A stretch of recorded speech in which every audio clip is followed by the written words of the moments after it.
with how our perception of things change now. It's people have gotten more receptive to it, especially a lot of other movies that came out during that time and earlier that people didn't get. People are just now starting to get The Last Action Hero from back in the early '90s, the Arnold Schwarzenegger film, because it totally like went over people's heads when it first came out. Now people are starting to get liking it, but it's a little different than this movie, which is still kind of cool. Like movies that I watched when I was younger that people didn't kind of skip, and like I would like say something from the movie and people would go, "What the hell are you talking about?" Now it's like, "Oh man, did you see that cool movie?" Like, yeah, I saw it years ago. Um, but supposedly this is based on a true story. Before we get into that, I want to say too, like something about the movie. You know, it is based on a true story, and there's that whole like, you know, okay, we got to sacrifice a virgin to the devil for our metal band or our band or whatever. But, you know, to me and to a lot of other women, like, basically, like, them attacking her and, you know, sacrificing her, whatever, that's almost a metaphor for, like, sexual assault, you know, or rape. And so it's sort of like a revenge movie from that standpoint, too, even though it does have that horror element of, like, oh, you know, she got sacrificed to the devil by this band. Like, I think it has a greater meaning than just the plot line. Right. And it is sexual assault, too. And actually, the actual case this is based on has all those tenets wrapped into one. Also goes into the Satanic Panic during that '90s, because the Satanic Panic went into the '90s a little bit before it started. So let's talk about the true story based on it. Yes, it's partially based on the true story of the murder of Elvise Marie Palmer. Am I saying this right? The name it's spelled Elyse. Elise, excuse me. Elise Marie Palmer. The murder happened in the early '90s in Rio Grande, California, which at the time had a higher than national average in violent crime. The area was a hotbed for gangs and stabbings and shootings. And during that time, in 1995, there were 100 violent crimes reported with a population of only 14,000 people. Jesus. So, July 22nd, 1995, Elise Marie Palmer, 15, would be the latest victim of a city burning with hate. That night, she was at home watching TV with her family when she got a call from a friend. It was some boys that she had knew. They said that they had some marijuana and wanted to see if she wanted to meet up with them. So she told her parents she was going to bed, but instead went upstairs, stuffed some pillows and clothes underneath her bed with a wig, and left out the window. This is why you should always have your own pot. Yeah. Always have your own stash of pot. When you're 18. Or 21 in Illinois. Or 21 in Illinois. Good. At least along with Jacob DeLashmutt, Royce Casey, and Joseph Farina made their way to a infamous groves nearby to sit and smoke some pot. She had met Jacob DeLashmutt at a Mariposa Community Recovery Center recently, where they were both receiving treatment for drugs and alcohol usage. She attended the same school as Joseph Farina until he left. Royce Casey was a friend of the two boys. He went to the nearby continuation high school after he had been kicked out of his. While their soon-to-be victim was probably relaxing and just enjoying the night, her killers were waiting to make their move. DeLashmutt took off his belt he was wearing and quickly wrapped it around Elise. I'm saying it right, Elise? Elise, yes. Elise's neck. Excuse me. Casey lunged on her, holding down her hands and arms. It was Farina who pulled out a hunting knife and started stabbing her in the neck. Ooh. Then the last month, and Casey took turns stabbing her, all while Elise was praying and calling out for her mother. But this didn't stop the boys. Instead, they started stomping on her neck. Jesus fucking Christ. Trying to end her life quicker.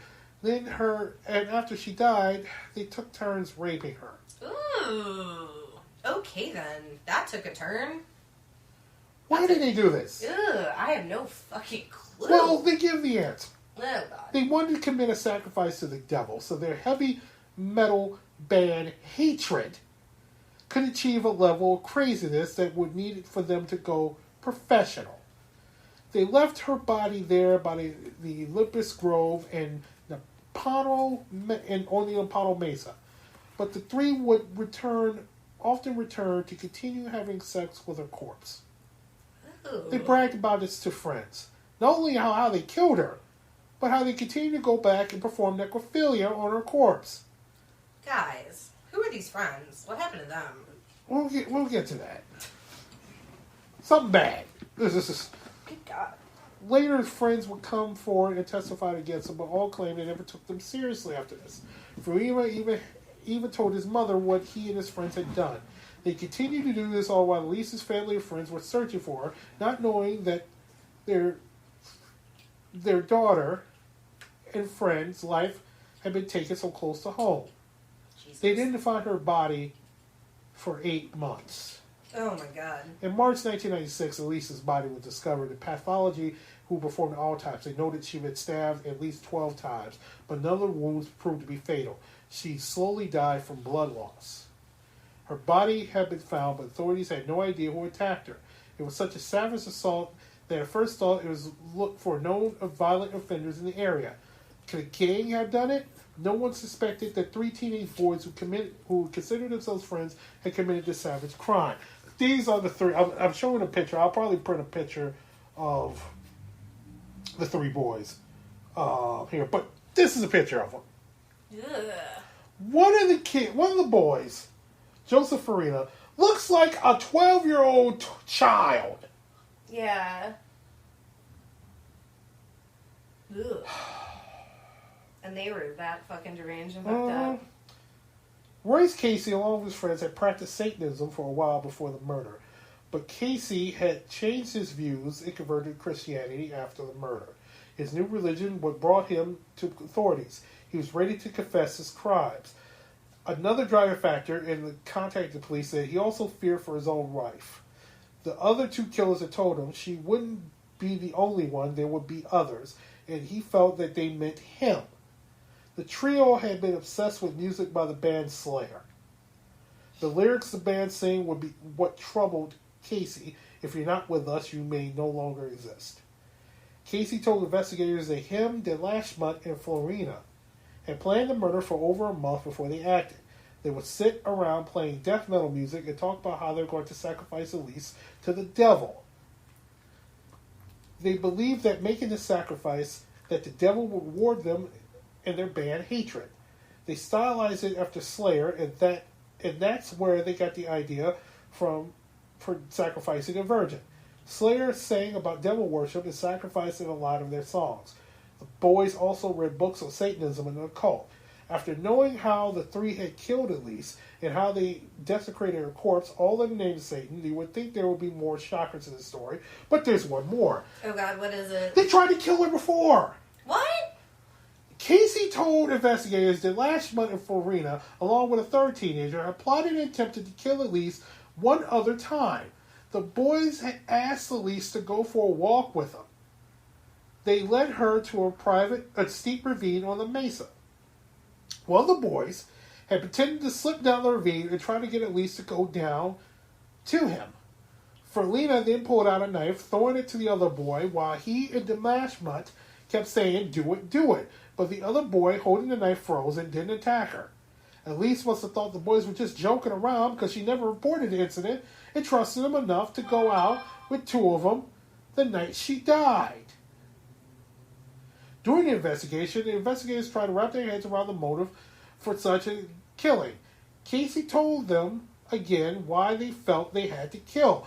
It was to receive power from the devil to help them play guitar better. Pathetic. Incels. Incels. The devil cannot make you play guitar better. Practice. Only time and practice. Makes you play guitar better. And also sometimes, like, maybe guitar's just not the instrument for you. I tried to play drums once. I don't have rhythm. No. I tried to play the trumpet. You didn't Hurt kill my lip. anyone. Nope. For the devil. Nope. It would help them go professional. They also said it would be able to gain more crazies. It would make them play harder and faster. So why did they pick Elise? Yeah. Well, according to Casey, they picked her based on what they thought would appease the devil. She had blonde hair and blue eyes. Because she was a virgin. She would be perfect sacrifice for the devil. She was considered the ultimate sin against God. It's story they take it down. Oh, dear God. The song that inspired the three the most was Altar of Sacrifice by Slayer. One of the lyrics goes, hire a priest, await dagger in hand, spilling pure virgin blood. After their arrest, so many people had wondered what caused the three boys to attack someone so viciously and not be bothered by it afterwards. Was it the drugs? They were actually told authorities they were drug users and taking method acid regularly. Or was it Satan? Or was it a musical influence of death metal bands and their satanic lyrics? All three admit they practice Satanism, but is very interested in cove too much of what the obsession which continued to consume them in their lives, shifting their reality into a fantasy world filled by music and drugs. I think they're just psychopaths. I think they're psychopaths, and I think this is pretty much the main guy, Demashmut, was lusted after Elise. I think it's just... like obsession. It sounds like an obsession, and yeah. He couldn't have her for whatever reason. She probably friend-zoned him, mm-hmm. or, just made it clear, like, she wasn't interested, and as we know in many cases of incel psychopaths, yep. That's kind of when, they'll spiral. Yep. If they can't have you, no one can. In the end, the three boys pleaded no contest to the murder of Elise and were sentenced to 25 years to life. The three are still being held in different facilities in California. Elise's parents, David Lizanne Palmer, filed a lawsuit against the band Slayer in 1996, claiming the song's postmortem and Dead Skin Mask gave the killers instructions how to stalk, rape, torture, murder, and commit acts of necrophilia. No. Music does not. Music, video games, we have to say this over and over again. Music, video games, movies do not make psychopaths. Psychopaths are already there. It just might give them an idea. Yep. The original case was Or an excuse, not even an idea. Yeah, excuse. Like, I